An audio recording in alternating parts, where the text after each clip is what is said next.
I'm very happy to see so many effulgent faces today.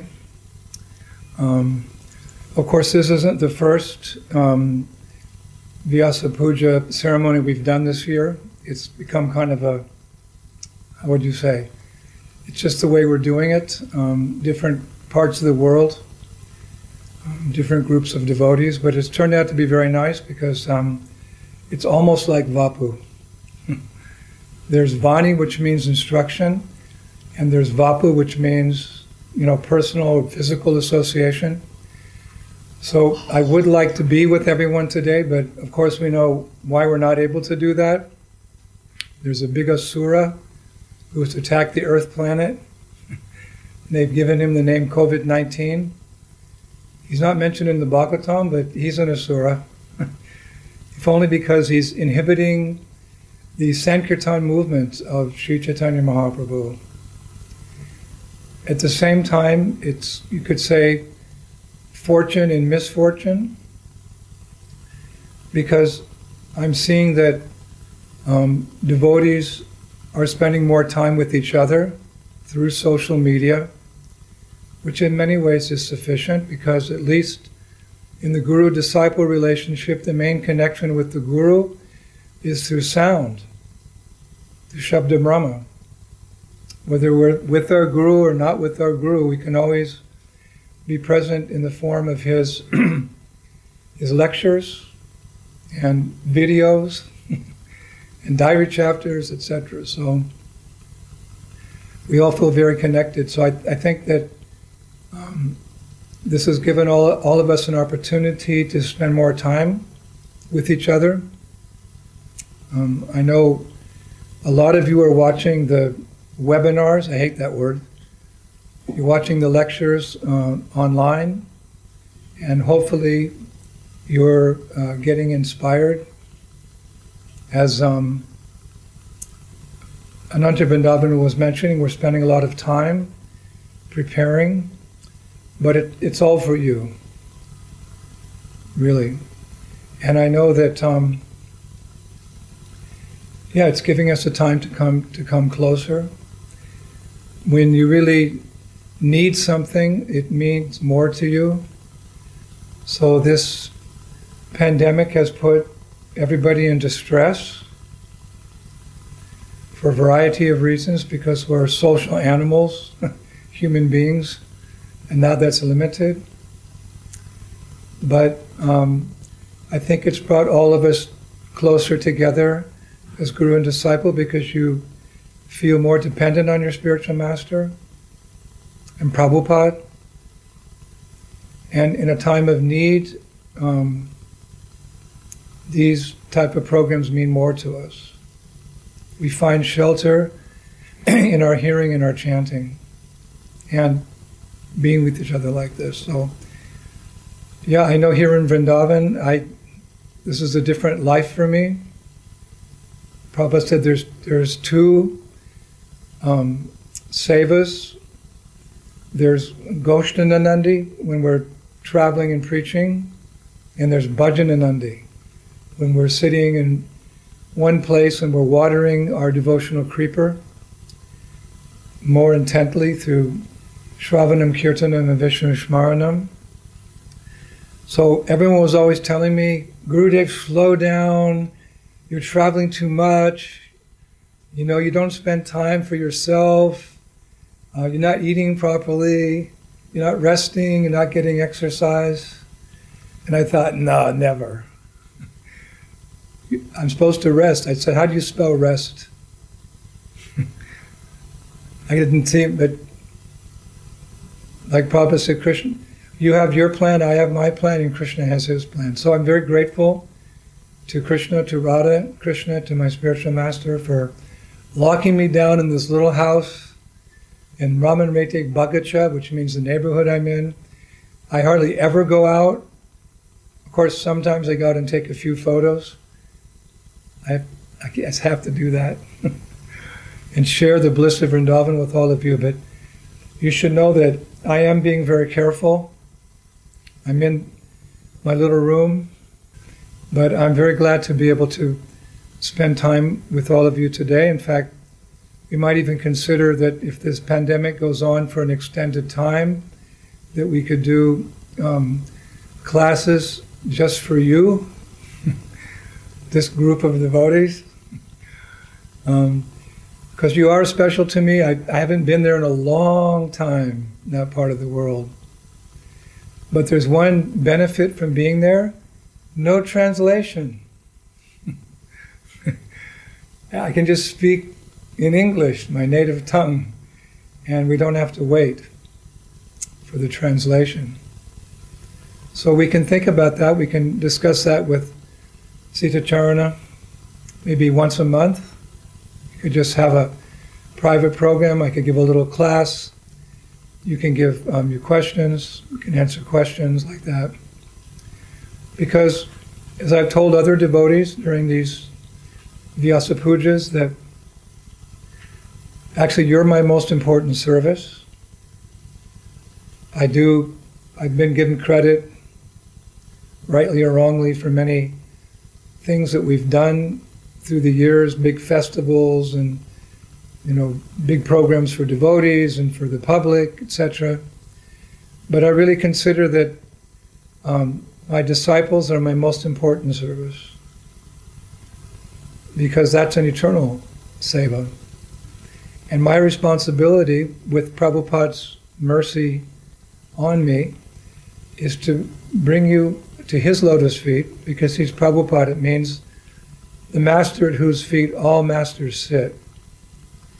And to ensure that you get back to Godhead. We have a golden opportunity because it's Kali Yuga. How's that a golden opportunity? Because in Kali Yuga we have the mercy of Sri Chaitanya Mahaprabhu. And how did Srila Rupa Goswami describe Chaitanya Mahaprabhu? Upon their first meeting, his first glance at Chaitanya Mahaprabhu, when he first saw him, a verse manifested from his heart, came out of his lotus mouth. Mo Mahabhadanaya Krishna Prem Padayate Krishnaya Krishna Chaitanya Namne Guru Tushay Namaha. It's pregnant with meaning, but one of the beautiful meanings of that verse is that Chaitanya Mahaprabhu is the most munificent incarnation of Krishna. Why? Because he's freely distributing Krishna consciousness, Braja Bhakti, actually. Braja Bhakti, which is very rare, but he's freely distributing it to the most fallen people ever in Kali Yuga.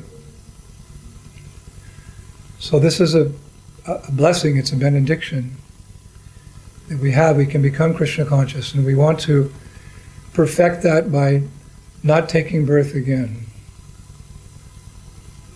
We think it's bad now with coronavirus and all the politics and all the cruelty and harshness and so many sinful activities expanding every day, exponentially. We think it's bad, but it's going to get worse. One disciple, I've said it many times, one disciple said to Srila Prabhupada, "Oh Prabhupada, I want to come back birth after birth and distribute your books." It's a nice sentiment. But in that particular moment, Prabhupada said, no. He said, don't come back. He says, because Kali Yuga is going to get worse and worse. So although people are trying to squeeze out some illusory happiness here, at least we should be convinced that there's nothing here for us as devotees, because our hearts are with Prabhupada, our hearts are with Krishna. So even though there's some remnants of attraction here, we have to cut those attachments very quickly so that we're free to embrace the lotus feet of Radha and Krishna. We want to go back home, back to God. Even if we don't have that burning desire, our spiritual master is saying that's what we really want, so we should have Guru Nishta, we should have faith in our Guru, that what he's telling us is right. He's passing on what he has learned from Srila Prabhupada, We're meant to hear it from our spiritual master because we chose him as our spiritual preceptor, we chose him as our teacher, because somehow what he said, all the spiritual masters are saying the same thing with different stories and different analogies, but it's essentially the same thing. But we chose someone as our guru because by Krishna's grace, when he speaks, it resonates with the heart. Like, when he says it, it's like, oh, now I understand. So if we don't take the time and the effort to hear from our spiritual master, we're actually cutting ourselves off from the transcendental umbilical cord, which keeps us nourished. Just like those of you who are mothers, you'll know how important that umbilical cord was for your baby. You were giving all sustenance, you were giving all nourishment to your child. And only when the child came out of the womb did the doctor cut the umbilical cord.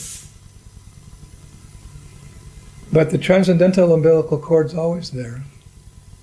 Once we take Diksha initiation, it's set up, and we get nourished by hearing from Guru and Prabhupada, founder Acharya. But even in the spiritual world, we are always the servant of the servant of the servant of the servants, which is good because we get the mercy of so many Nitya Siddha devotees in the spiritual world. One Saki one Manjari is handing the flower to another Manjari, then to a Saki, and then to Radharani. This is our connection. So we're always connected through the mercy of our spiritual masters. In that verse in Bhagavad Gita, it's plural. Tadvidi paripatena paripashana sevaya upadikshante teganam ganinas tattvadarshana. We have one Diksha Guru, but we can have many Shiksha Gurus who confirm or elaborate on what our Guru has told us. And like this, we have many people to help us. So we have to extend our hands and ask for mercy. Please, I'm simply running behind you, shouting, Krishna, Krishna, Krishna. And there's many hands that are extended to help us, in the form of our parents sometimes, in the form of our friends, in the form of our seniors, in the form of the Vaishnava community. Sometimes even our own children inspire us. They'll say something like, Krishna conscious, like, what did you say? And we're amazed that at such a young age, a child is saying something that touches our heart. Because all these children are not ordinary children. Sometimes the parents become a little familiar, you're changing the diapers, you're hearing them scream, and you're correcting them, and you know they have little tantrums, but wait and see. That's babyhood. Wait till they become, adults or youth, and you'll see what these children are going to do for this movement. You're serving sadhus and sadhvis. We don't know who they were in their previous life. They weren't babies. They were old men with long beards, and they just took their last breath and fell into the Ganges, and then, they appeared in Zagreb or in Serbia, Montenegro. So like this, we have so much inspiration. We have to absorb it like a sponge, so that in the short duration of our life, most of you are over 25. Who knows how much time we have? We have to be very hungry for Krishna consciousness. Make time for Krishna consciousness. Not that it becomes a burden. Oh, I have to chant, now I have to do the puja, and I have to... No. We should think that our material desires are the burden that keep us weighed down in material life. Like if you're carrying a big bag of rocks, you can only go so slow, so fast. So those desires that we somehow foolishly hold on to, they're like the big boulders that we're holding on to, but they're slowing down our progress. So you have to kick them out to a far distance and embrace all these Shravanam, Kirtanam, Vishnu, Shmarnam, Padasevanam, Archanam, Bandham, Dasim, Sakyam, Atma, Nivedanam. We engage these things which are part of our heritage, part of our tradition, part of who we really are as devotees of Krishna. And be determined that this will be my last birth. We give the example of a sailor on the ocean. He's very attentive to the boat, because without it he would drown. So he's fixing the sail. When it rips, he's varnishing the deck. He's repairing little things here and there. He's very attentive to the boat when he's on the ocean. But he never thinks for a moment that he's a creature of the sea. No. He's a creature of the land. So, although he's very attentive to his immediate dharma, his immediate duties, isn't it? In the back of his mind, he's thinking, when am I going to get home? When can I put my 2 feet solidly on the ground? And then we give this example often in public lectures, actually. Dhiramati will tell you. She's been to many public lectures. Sadhu. That he sees the land, he goes, land ho! Land ho! So we have our home, we have our work, we have our family, we have our society, we have our planet. We want to leave it in a better condition for the next generation. We should be attentive to our duties. We shouldn't be irresponsible. But in the back of our mind, when am I going to go home? Because this reality is full of birth, disease, old age, and death, and you realize it more as you get older. All the securities you held on to in youth, your beauty, your good health, your charisma, as you get older, they just drop away. Where did they all go? Where have all the flowers gone? Long time passing. And then you become more serious about Krishna consciousness. But why not become more serious when you're 25, when you're 35, when you're 40, when you're 50? You can see the writing on the wall. If not you, you can see others. So what does back home, back to Godhead mean? It means Braj. It means the eternal realm of Vrindavan. And Vrindavan shouldn't just be, like, oh yeah, Vrindavan. I read about Vrindavan in Krishna book. No. Like if you want to take a vacation and you look at the brochure and there's 10 places. You read it very carefully. Oh yeah, I want to go to Thailand. I'm not saying go to Thailand. Let's go to Thailand. And we'll have a very... So if you want to go to Vrindavan, you have to hear a lot about Vrindavan. You have to read Vrindavan Mahimamrita by Prabodhananda Saraswati.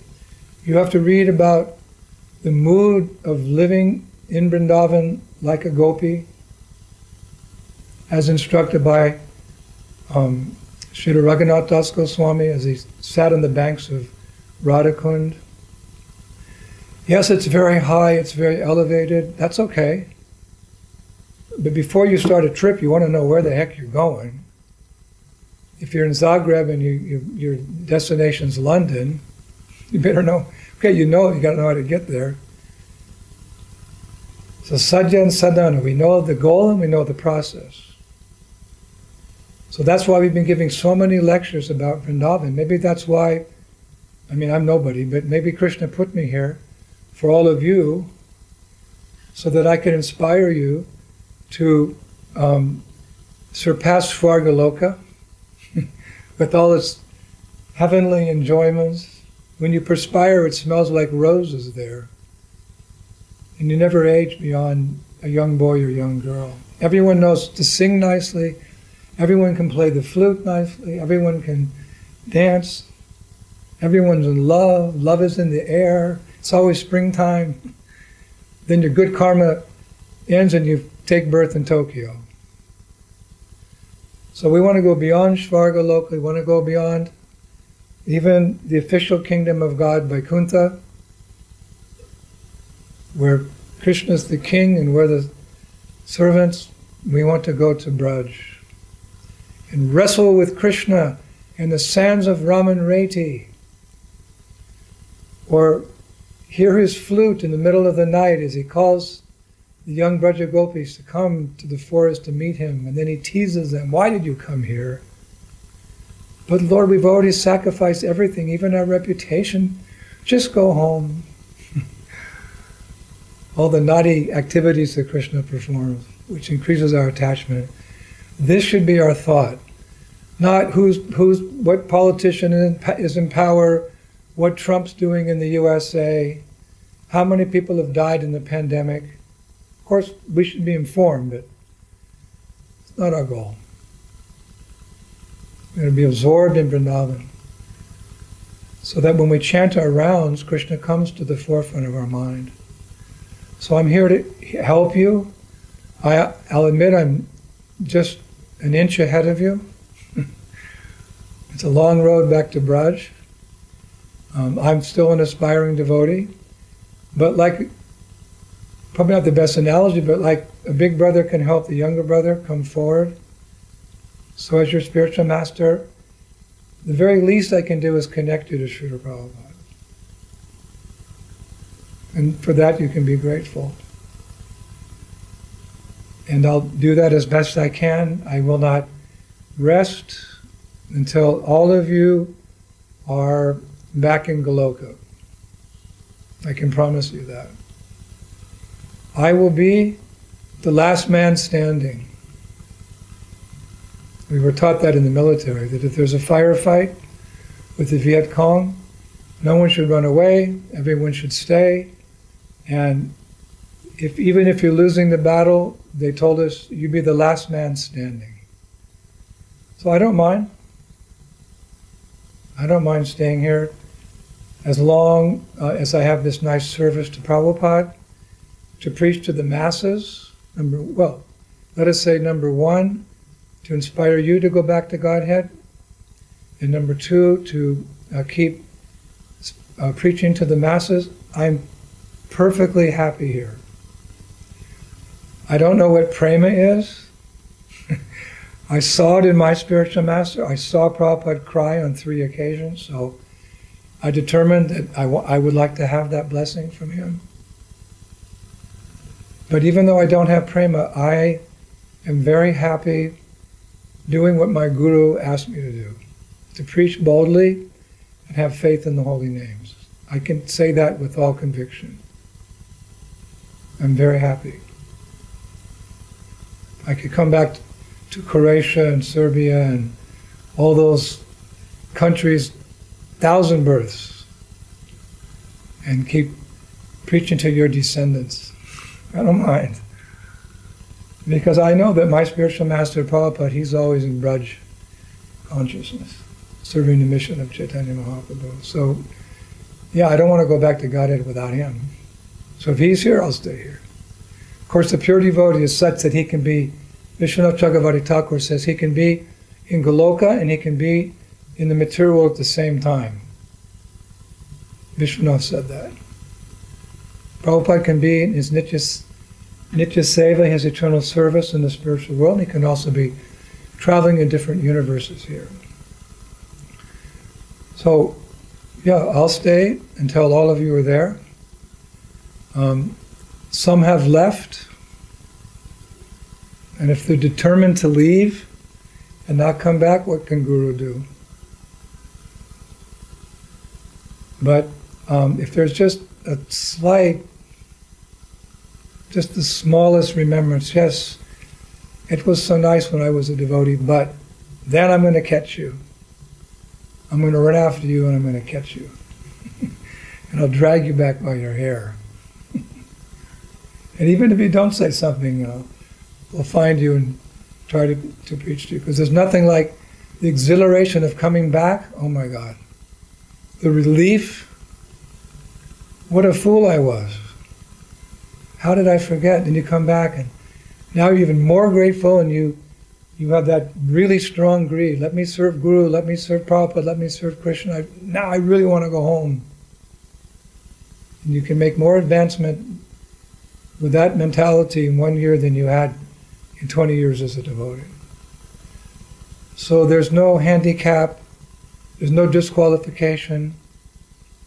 Everyone, even if we start late, if you join Krishna consciousness at 82 years of age, hey, you can still make it. Jagai and Madai made it. So I'm here to serve you. It sounds a little strange. My guru's here to serve me. By that I mean I'm serving the order of my spiritual master. To become guru and to serve you, I see it as a service. There are some perks. You get some garlands once in a while. There you go. The guru gets garlands, he gets maha, he gets fancy pens. This is a Mont Blanc, white, someone gave. So those things are there, but you know, we just use them for you. This is a 3-hour program, so this garland will keep me awake. And I have my pen to write down my notes and remembrances of this wonderful occasion, and I'll stop speaking because you're supposed to speak today, and I know how much, when it's my spiritual master's appearance day, I always want to make sure that I get to speak. Because sometimes there's lots of sannyasis there, and I'm thinking, will I get to speak? I want to say something to Prabhupada. So I know how important this is, to make a report. Dear Gumraj, this is where I'm at, thank you, and I'm going to try harder. And I've realized this in the last year or so, and I promised this and I promised that, and thank you. And it's just, we all relish it because we can see how the process works. That's why I've agreed to 12 Vyas Pujas. Oh, he's so arrogant. No. I'm seeing how the process works. I'm seeing how, by your practicing Krishna consciousness nicely under the guidance of your teacher, you become a poet.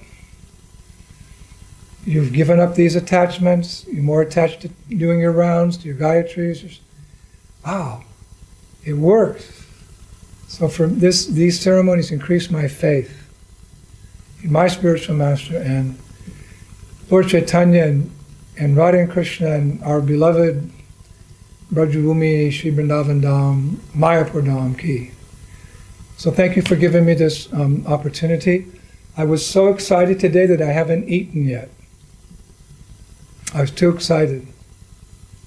I said, no, I'll eat later, I'll eat later. So it's 2:30 in the afternoon. I'm not hungry.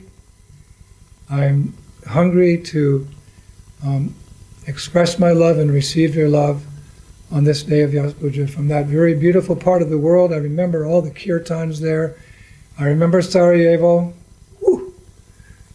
I remember that was a tough one, but we all survived. We came out alive. So I remember all those things. It's part of the history of the Sankirtan movement, and I do have a hankering to come back. And if this Asura, if Krishna can kick him out of the universe, then I'll run to Sarajevo. I'll run back onto the plaza and I'll take the drum and we'll sing Hare Krishna. And we'll help the unfortunate people of this world become fortunate. Srila Prabhupada ki, Shri Guru Parampara ki, Shri Brajabhumi, Shri Vrindavan Dham ki, Or Premanandi, Jai Jai Sisi Radhe Sham.